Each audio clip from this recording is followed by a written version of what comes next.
Hello guys, welcome back. आज हम समझने वाले हैं एक बहुत ही इम्पोर्टेंट सा टॉपिक जो कि बहुत ही वर्ल्ड वाइड चल रहा है।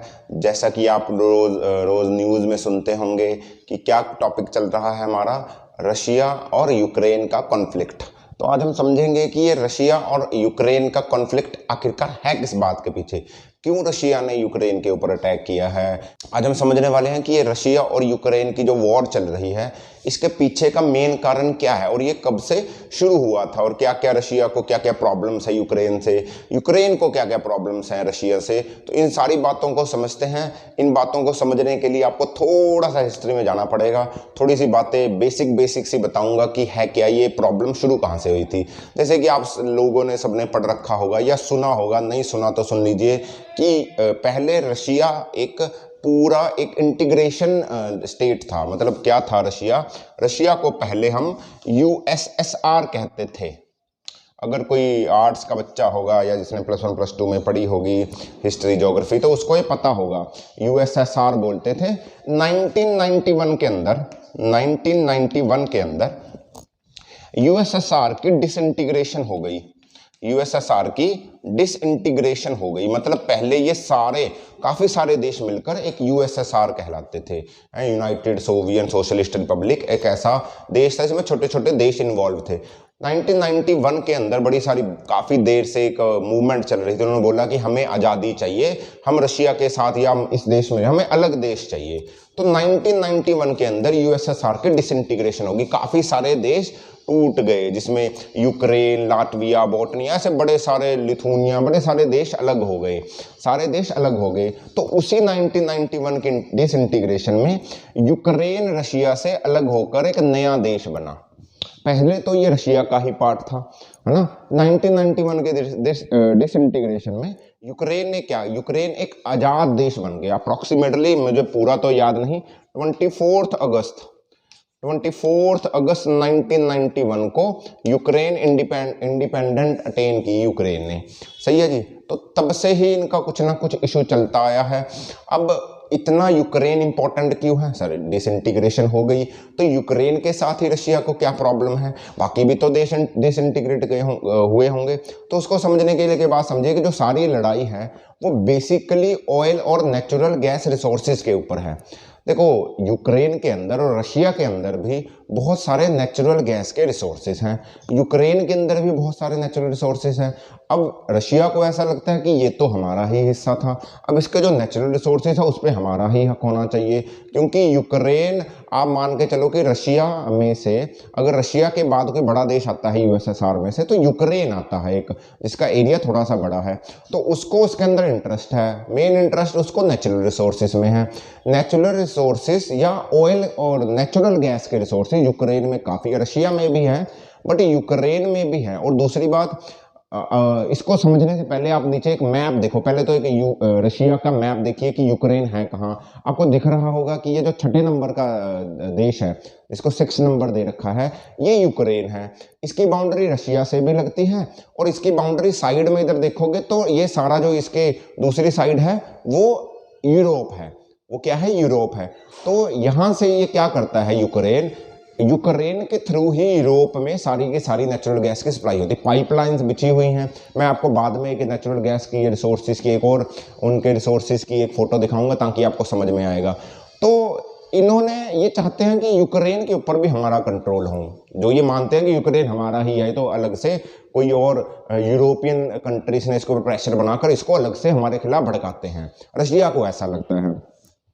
अब यूक्रेन को आपने समझ लिया कि इसकी लोकेशन क्या है।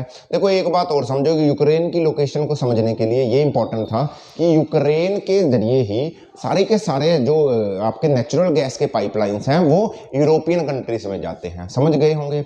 अब एक बात समझिए कि जब ये 1991 में डिसइंटीग्रेशन हुई थी तो उससे पहले तो यूक्रेन रशिया का ही हिस्सा था। तो अभी भी रशिया यही मानता है कि ये हमारा ही हिस्सा है। समझ रहे हो। अब ये 1991 से प्रॉब्लम चलते चलते चलते काफ़ी ज़्यादा कॉन्फ्लिक्ट बढ़ता गया। एक टाइम ऐसा आया, वैसे तो 2004-05 से ही कॉन्फ्लिक्ट चल रहा था, बट 2014 में जाकर रशिया ने रशिया ने क्या किया, यूक्रेन की एक जगह मैं मैप में दिखाऊंगा, नीचे दिख रही होगी आपको, यूक्रेन की एक जगह जिसको हम क्रीमिया बोलते हैं, जिसको आप क्रीमिया बोलते हो। देखो यूक्रेन का मैप दिख रहा होगा, नीचे जो छोटा सा आइलैंड टाइप दिख रहा है नीचे वाली साइड में, वो क्रीमिया है। क्रीमिया के अंदर भी नेचुरल गैस के रिसोर्सेज काफी ज्यादा हैं। तो 2014 में यूक्रेन ने क्रीमिया को ऑक्यूपाई कर लिया। यूक्रेन ने क्या किया, क्रीमिया को ऑक्यूपाई कर लिया। एक क्रीमिया भी आपके सॉरी रशिया ने क्रीमिया को ऑक्यूपाई कर, देखो क्रीमिया है तो यूक्रेन का हिस्सा, यूक्रेन में आता है क्रीमिया, बट 2014 में क्रीमिया के ऊपर रशिया ने अपनी फौज बिठा दी, सारा हिस्सा वो क्रीमिया का रशिया के अंडर है। तो धीरे करते करते करते जैसे आप समझ पाओगे, अब ये पीओके एक एरिया है इंडिया में, है ना, पीओके पाकिस्तान ऑक्यूपाइड कश्मीर, ये आता तो इंडिया के अंदर है, बट इसके ऊपर पाकिस्तान का कब्जा है। ऐसे ही सेम ये जो क्रीमिया है इसके ऊपर रशिया का ऑक्यूपेशन है, या रशिया इसके ऊपर ऑक्यूपाई करके बैठा है, समझ रहे होंगे। और ये बहुत इंपॉर्टेंट सोर्स है नेचुरल रिसोर्सेज का। चलो कर लिया आपने, उन्होंने थोड़ा सा फोर्स किया, बट इतनी लड़ाई नहीं हुई। अब ये धीरे धीरे बढ़ते बढ़ते बढ़ते अगर आप मैप देखोगे तो एक साइड में जो यूक्रेन की बाउंड्री के साथ जो उसकी बाउंड्री है रशिया की, वहां पर एक एरिया पड़ते हैं डोनेट्स। मैप में देखोगे, मैं भी दिखाता हूं, डोनेट्स और लुहांस्क डोनेट्स्क और लुहांस्क, इसको बोलते हैं डॉनबास रीजन।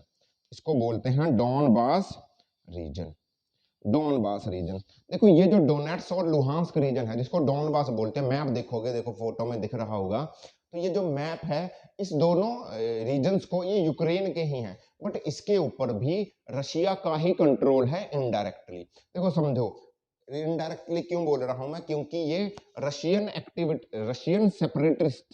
रशिया के सेपरेटिस्ट मतलब क्या हुए, ये क्या बोल रहा हूं मैं, सेपरेटिस्ट ये क्या है। देखो ये एरिया यूक्रेन पहले भी रशिया में था, है ना, तो अब जब ये अलग अलग हुए यूक्रेन और रशिया, तो जो यूक्रेन के बॉर्डर पे लोग आए वो अपने आप को मानते तो रशियन ही हैं। तो ये जो बॉर्डर पे ये जो डॉनबास रीजन में लोग रहते हैं, इनको ऐसा लगता है कि हम तो रशिया के ही लोग हैं, तो ये रशिया को ही सपोर्ट करते हैं। तो यहाँ पर यूक्रेन इन डॉनबास रीजन के ऊपर भी रशिया सेपरेटिस्ट का कंट्रोल, जिनको रशियन ही सपोर्ट कर रहे हैं, तो ये रीजन भी इनडायरेक्टली रशिया के कंट्रोल में है, अब धीरे धीरे करते करते करते ऐसे करते करते, तो ये जो ईस्टर्न बाउंड्री है रशिया की, यूक्रेन की, इसके ऊपर बहुत ज्यादा कंट्रोल हो चुका है पिछले कुछ टाइम से रशिया का। अब ये तो यूक्रेन को बड़ी प्रॉब्लम वाली बात है, हाँ, हमारे किसी के देश को कोई और देश कंट्रोल करेगा तो दूसरे देश को तो दिक्कत होगी, तो यूक्रेन इसको पीछे कर रहा है, वो चाहता नहीं कि रशिया आए। हालांकि कुछ लोग, रशिया उल्टा बोलता है यूक्रेन से, रशिया बोलता है कि यार यूक्रेन ही प्रॉब्लम चाहता है, लड़ाई करना हम तो नहीं चाहते। यूक्रेन बोलता है कि रशिया हमारे अंदर आ रहा है, हमारी दखल अंदाजी करता है, तो हम कुछ नहीं चाहते। दोनों ब्लेम गेम खेलते हैं, कुछ लोग रशिया के साथ हैं, कुछ यूक्रेन के साथ है। अब ये साथ की बात आई तो एक बात समझो, एक ना ऑर्गेनाइजेशन है नाटो, सब जानते होंगे नाटो क्या है, North Atlantic Treaty Organization. NATO North Atlantic Treaty Organization, ये ग्रुप है कंट्रीज का, ये ग्रुप है यूरोपियन कंट्रीज का, अमेरिका भी है इसके अंदर। तो ये ऐसी कंट्रीज हैं, ये इन्होंने ग्रुप बना रखा है नॉर्थ अटलांटिक ट्रीटी ऑर्गेनाइजेशन। ये बोलते हैं कि इनमें से किसी भी देश के ऊपर अगर अटैक हुआ, इनमें से किसी भी इस नाटो में जो देश है, इनमें से किसी भी देश के ऊपर अगर अटैक हुआ तो उसको अमेरिका के ऊपर अटैक समझा जाए। ये मानते, इन्होंने ऐसा बोल रखा है कि इसके ऊपर, इन देशों में से किसी भी देश के ऊपर अगर अटैक हुआ उसको अमेरिका के ऊपर अटैक समझा जाएगा, और हम सारे देश इस किसी एक देश पे अटैक करने वाले के खिलाफ इकट्ठे मिलकर लड़ेंगे। समझे मेरी बात? तो ये सारे इकट्ठे हो जाएंगे। मान लो इसमें 10 देश है, मैं नाम नहीं बता रहा अभी, इसके ऊपर एक के ऊपर किसी ने अटैक कर दिया, तो ये 10 के देश बोलेंगे कि ये अटैक हमारे ऊपर, और अमेरिका समेत हम सारे इस देश के खिलाफ हो जाएंगे। ये एक नाटो है। अब नाटो की बात आई कहां से, देखो समझो, ये जो यूक्रेन है, यूक्रेन देखो, क्योंकि ये यूरोप की बाउंड्री पे पड़ता है, इधर रशिया के बाद इधर यूरोप के देश आ जाते हैं, हालांकि ये यूरोप में ही है, बट ये यूक्रेन काफी टाइम से नाटो में एंट्री करना चाह रहा है, क्योंकि इसके ऊपर रशियन अग्रेशन है, रशिया इसके ऊपर अटैक करता रहता है। तो यूक्रेन ऐसा चाहता है कि मैं नाटो में चला जाऊं, क्योंकि अगर मैं नाटो में चला गया तो सारे देश मेरे साथ आ जाएंगे। अगर रशिया मेरे ऊपर अटैक करता है तो नाटो मेरे को बचा लेगा, अमेरिका बचा लेगा। समझ रहे हो मेरी बात? बट रशिया नहीं चाहता कि ये यूक्रेन नाटो में जाए। यूक्रेन अभी नाटो में गया भी नहीं है, यूक्रेन को नाटो में इन्होंने एंट्री नहीं दी। तो ये प्रॉब्लम की वजह से रशिया और अमेरिका की भी दुश्मनी है, समझो तुम। अमेरिका तो अगेंस्ट है ही रशिया के। बट यूक्रेन चाहता था मैं नाटो में चला जाऊं, बट यूक्रेन नाटो में नहीं जा पाया कुछ प्रॉब्लम्स की वजह से। रशिया नहीं जाने देता एक तो उसको, हालांकि रशिया का कोई रोल नहीं है, बट फिर भी वो नहीं जा पा रहा क्योंकि वो रशिया से बचना चाहता है। तो इन सभी प्रॉब्लम से यूक्रेन थोड़ा सा अमेरिका के साथ सॉफ्ट कॉर्नर रखता है, अमेरिका थोड़ा सा यूक्रेन के साथ सॉफ्ट कॉर्नर रखता है। रशिया और आपका अमेरिका का कुछ भी सॉफ्ट कॉर्नर है ही नहीं। तो वो दोनों या ये दोनों देश आपस में इस कारण भी एक दूसरे के अगेंस्ट है। अब मेन बात ये आती है ऑयल और नेचुरल गैस रिसोर्सेज सारी जगह से मिलकर तो वही सामने आते हैं। ठीक है जी। अब थोड़ी सी बातें तुम्हें और बताता हूँ रशियन अग्रेशन के पीछे अभी जो अभी आजकल जो चल रहा है उसको समझो थोड़ी सी डिटेल में, ज्यादा डिटेल में नहीं जा रहा मैं, सिर्फ बताना चाहता हूँ प्रॉब्लम है क्या। देखो, जो ये यूक्रेन की ना काफी सारी जगहें रशियन एक्टिविस्ट या रशियन सेपरेटिस्ट ने कंट्रोल में ले रखी है। एक मैं जगह बोलता हूँ ट्रांसनिस्ट्रिया, स्पेलिंग पता नहीं मुझे सही है कि नहीं, ये भी एक यूक्रेन में ही जगह है। बट ये अपने आप को इंडिपेंडेंट कंट्री मान रहे हैं, ये मान रहे हैं कि हमारे यूक्रेन से कुछ देना, हालांकि इनको भी सपोर्ट करने वाले रशिया ही हैं, बट ये अपने आप को इंडिपेंडेंट कंट्री मान के चल रहे हैं। यूक्रेन के लोग बोलते हैं रशिया हमारे लिए प्रॉब्लम क्रिएट करता है, रशिया बोलता है हमारे लिए यूक्रेन प्रॉब्लम क्रिएट करता है। प्रॉब्लम क्रिएट करने वाला एक्चुअली में नेचुरल गैस रिसोर्सेज है, जो कि इन दोनों देशों को पास में नहीं आ पा। अब मैं आपको बोलता हूँ नेचुरल गैस रिसोर्सेज के, मैं आपको एक मैप दिखा रहा हूँ, आप इस मैप को देख रहे होंगे। इसमें यूक्रेन के और रशिया के नेचुरल गैस रिसोर्सेज देख मिलते होंगे आपको। ये जो लाइंस मिल रही हैं यहाँ से होते हुए सारी आपकी natural resources, natural gas Europe में जाती हैं। यूरोप की जो नेचुरल गैस की सप्लाई है वो 40% अप्रोक्सीमेटली 40% अप्रोक्सीमेटली नेचुरल गैस की सप्लाई ये कंट्रीज करती हैं, ये यूक्रेन और रशिया मिलाकर। तो यूक्रेन में काफी ज्यादा नेचुरल गैस रिसोर्सेज है जिसको कुछ हद तक रशिया ने कंट्रोल कर लिया है। अब वो चाहते हैं कि पूरा कंट्रोल कर लें रशिया, यार यूक्रेन क्यों चाहेगा मेरे देश पे कंट्रोल हो। तो इसकी वजह से लड़ाई है। अभी आपको पता है कुछ दिन हो चुके हैं, इनकी वॉर स्टार्ट हो चुकी है। तो अमेरिका तो बिल्कुल खिलाफ है इस वॉर के, जो कि होना भी चाहिए।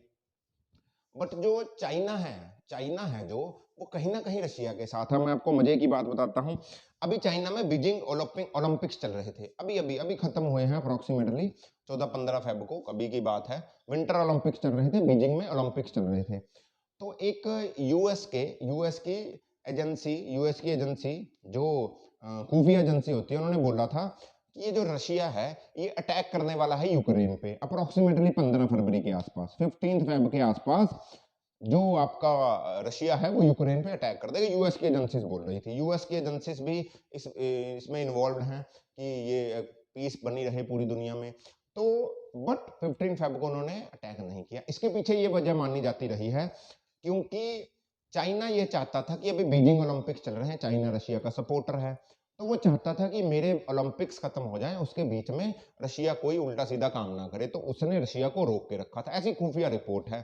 तो रशिया ने भी देखा कि ये देखो 15 फरवरी निकल गई, अमेरिका वाले तो ऐसे ही बोलते हैं कोई अटैक नहीं किया हमने, देख लो, ऐसे ही अमेरिका की जो आदत है बीच में पंगे लेने की। तो जैसे ही ओलंपिक्स खत्म हुए बीजिंग चाइना, उससे उसके 1-2 दिन बाद ही, अप्रोक्सीमेटली मुझे लगता है एक ही दिन बाद ही, रशिया ने अग्रेशन स्टार्ट कर दी यूक्रेन के ऊपर, और अभी तो वॉर भी चल रही है। इस वॉर के कारण रशिया के ऊपर काफी सारे यूएस ने, यूके ने सैंक्शन बैन्स लगा दिए पैसे के, कि हम बैंक उनके रशियन बैंक्स को अलाउ नहीं करेंगे, उनकी जो भी पैसे वाली चीज है उसको छोड़ देंगे, है ना। ऐसे ऐसे काफी सारे बैन्स लगाए हैं। यूएसए और यूके तो मिलकर रशिया के खिलाफ है। अब जहां तक बात आती है कि आप लोग सोच रहे होंगे सर ये तो खिलाफ है, तो इंडिया का क्या स्टैंड है।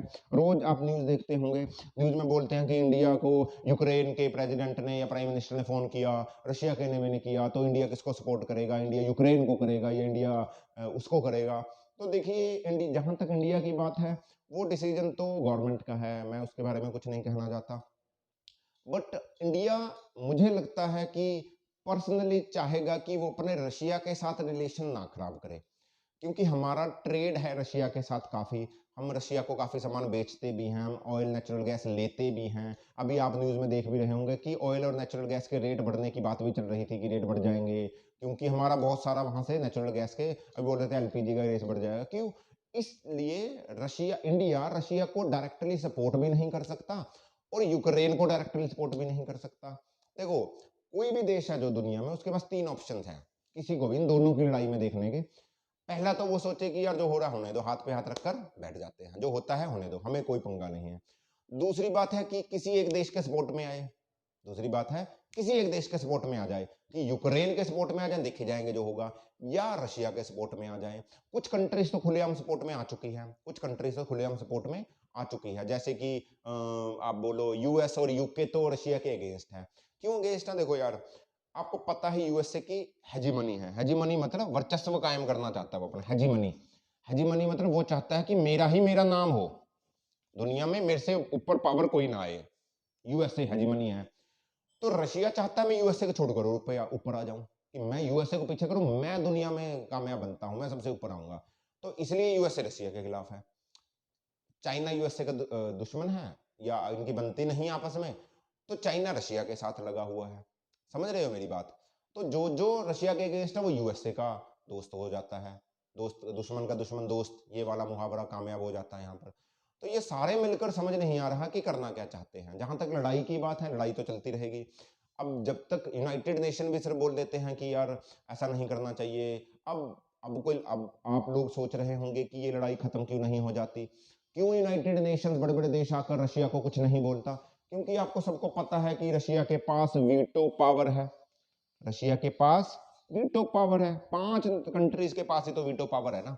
तो रशिया के पास वीटो पावर है। रशिया ने बोल भी दिया है कि अगर मेरी लड़ाई के बीच में कोई आएगा तो उसका बहुत ही बड़ा नुकसान आपको झेलना पड़ सकता है। तो हमारे बीच में किसी को आने की जरूरत नहीं है। रशिया यूक्रेन को भी बोल चुका है कि हम आपके ऊपर कोई अटैक नहीं कर रहे, आप चुपचाप से पीछे हट जाइए, हमें कब्जा करना है, हमें आपको कुछ नहीं करने वाले, जैसा चलता है चलने दे। यूक्रेन चाहता है कि नहीं नहीं, हम पीछे नहीं हटने वाले, आप आओगे तो हम भी लड़ेंगे। यूक्रेन के प्रेसिडेंट ने भी, जेलेंस्की नाम के, अभी अब बहुत सारी न्यूज देखते होंगे आप लोग, उसने बोल दिया कि नहीं, आप आओगे तो आप हम हमारे सामने से हम आपके साथ लड़ेंगे, पीछे नहीं हटने वाले हम। तो ये सारे मुद्दे का मतलब अगर मैं सार निकालूं तो वो ऑयल और नेचुरल गैस रिसोर्सेज हैं, और कुछ कुछ मुद्दा ये अमेरिका के ऊपर भी टिका है, कुछ कुछ चाइना के ऊपर भी टिका है। ठीक है, इंडिया का इसमें कुछ इन्वॉल्वमेंट तो नहीं है, बट फिर भी अगर इंडिया इन्वॉल्वमेंट करना चाहे तो कर भी सकता है। बट इंडिया मुझे नहीं लगता कि डायरेक्टली अपनी किसी बात को आगे आने देगा, या लोगों को बोलेगा कि हाँ मैं इसके साथ हूँ उसके साथ है। तो होपफुली आपको ये रशिया और आपके यूक्रेन के कॉन्फ्लिक्ट के बारे में बेसिक जानकारी तो मिली होगी। हालांकि इसके लिए बहुत ज़्यादा डिटेल का टॉपिक है, मैं चाहूँ तो 5 घंटे लगातार बोल सकता हूँ, आप लोग सुनोगे नहीं, मैं बोलूँगा नहीं। तो बेसिक फंडा, मेरा मेरा बेसिक आइडिया ये था कि आप लोगों को इस कॉन्फ्लिक्ट के बारे में बताऊं, तो जो आपको बेसिक आइडिया मिल गया होगा कि ये लड़ाई चल क्यों रही है। ठीक है जी, तो मिलते हैं किसी और अगले टॉपिक के साथ, तब तक आप एंजॉय करें, खुश रहें, all the very best, bye bye.